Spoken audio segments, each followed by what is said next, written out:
Emergente Corporativa de Erste Asset Management. Peter, thank you so much for having us a few minutes. Thank you very much for your interest. Happy with you. Thank you so much.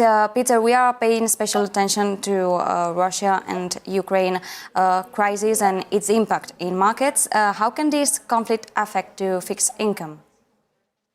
Well, as you have seen, then the market has been quite volatile due to this intervention by Russia in Ukrainian territory. We have seen quite dramatic moves already in the Russian fixed income and corporate bonds, and then also in the Ukraine corporate bonds.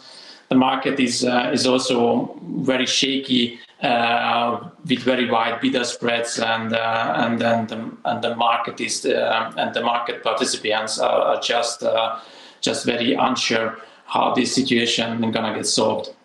So we have seen Ukraine bonds trading lower, like 20-30 points.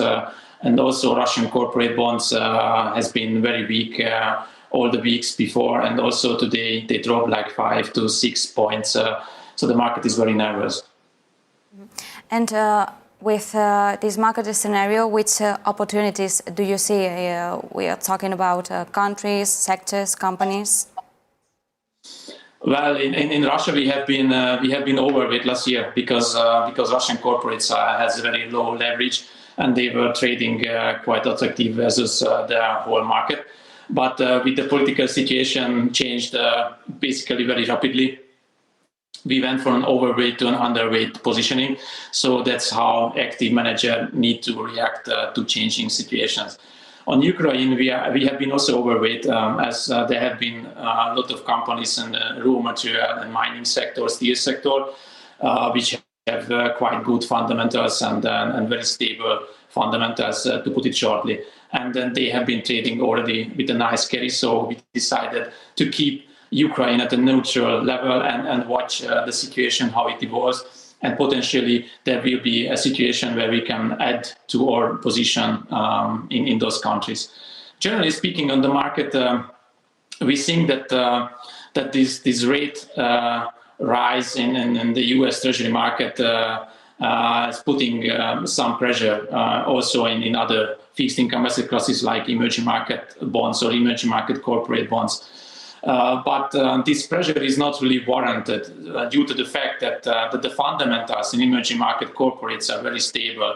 You have seen that the leverage, which was relatively high before the COVID crisis or during the COVID crisis, came down quite a lot. So we have seen upgrades from high yield companies into investment grade, which is a huge difference to emerging market sovereigns, to countries where we see fundamentals like in Latin American countries deteriorating, and so we prefer corporate bonds versus sovereign bonds.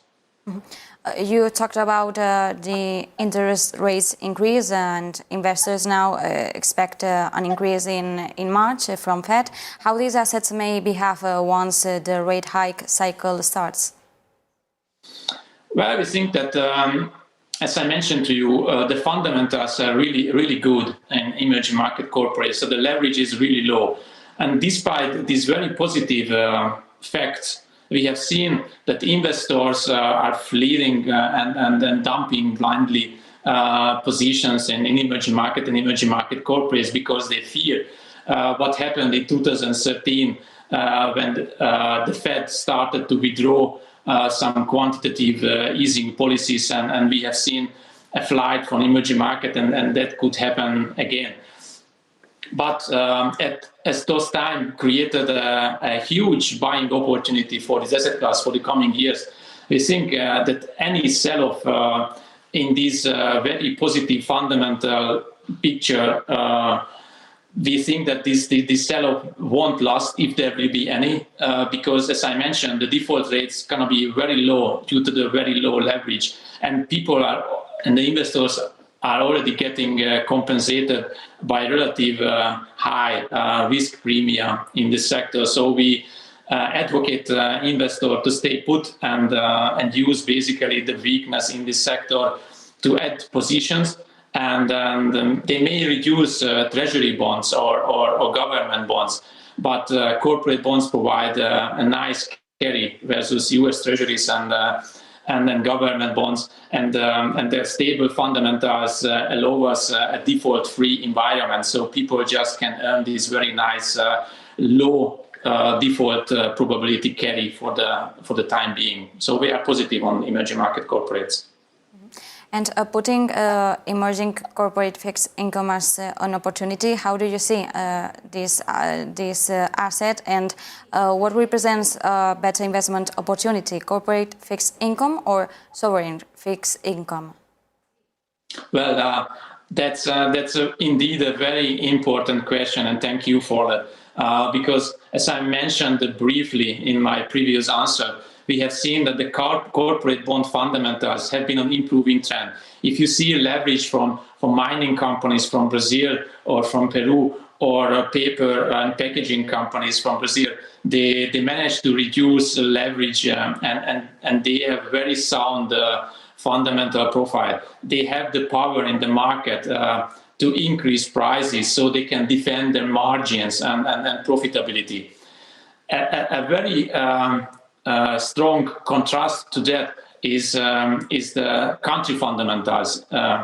You see that the debt to GDP ratios and current account didn't really improve much, or in many cases even deteriorated more since the COVID crisis. So countries facing downgrades, like in Latin, Colombia just lost the investment grade rating and now it is higher, the young country. And Colombia has been for many years a poster child in Latin, and people like that country. And also Chile, we have seen political changes to the left, and also in Peru. And people fear also that can happen also in Colombia. So you see that not only the macro fundamentals from the countries are on deteriorating trend, but also the political situation is very fragile due to the fact that COVID basically increased the wealth gap, that the gap between rich and poor in those countries, and politicians face a huge pressure to put more social programs on their agenda.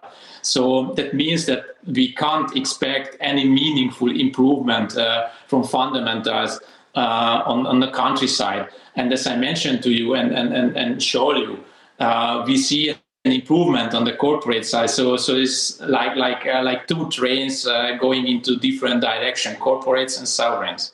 And it's easy for any investor which one is to choose right now. Yeah. Thank you so much, Peter. It's been a pleasure. Okay, thank you very much.